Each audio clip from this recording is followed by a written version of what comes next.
இருக்க மசாலாவும் ஒரு ஸ்பூன் கசகசா ஆட் பண்ணிக்கோங்க. இந்த ஸ்டேஜில் உங்களுக்கு தேங்காய் வேணாலும் நீங்கள் ஆட் பண்ணிக்கலாம். நான் தேங்காய் ஆட் பண்ணல. இப்போ ஒரு கடாயில் தேவையான ஆயிலும் தேவையான ஸ்பைசஸ் எல்லாம் ஆட் பண்ணிக்கோங்க. ஒரு ஸ்பூன் சோம்பு ஆட் பண்ணிக்கோங்க, நல்லா ஃப்ளேவராக இருக்கும். 2 வெங்காயம் 2 பச்சை மிளகாய் ஆட் பண்ணிக்கோங்க. இதெல்லாம் போட்டு நல்லா இதை வதக்கணும். எந்த அளவுக்கு வெங்காயம் வதக்குறீங்களோ அந்தளவுக்கு சூப்பராக இருக்கும் டேஸ்ட்டாக.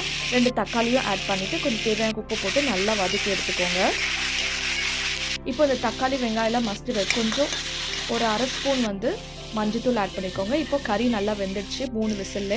இப்போ அரைச்சி வச்சுருக்கிற இந்த மசாலாவும் இஞ்சி பூண்டு பேஸ்ட்டும் இல்லை நல்லா இந்த மசாலா நல்லா வேகணும். இப்போ எண்ணெய் பிரிஞ்சு வந்த உடனே ஒரே ஒரு உருளைக்கிழங்கு ஆட் பண்ணிக்கோங்க, இருந்தால் ஆட் பண்ணிக்கோங்க. இப்போ வேக வச்சுருக்க கறியும் இதில் ஆட் பண்ணிவிட்டு இந்த மசாலாலே ஒரு 5 நிமிஷம் நல்லா வேகணும். அதுக்கப்புறமா இப்போது மிளகாத்தூள், மல்லித்தூள், கரம் மசாலா ஆட் பண்ணிக்கோங்க. இப்போ வேக வச்சுருக்க அந்த மட்டன் தண்ணியில் ஆட் பண்ணிக்கோங்க.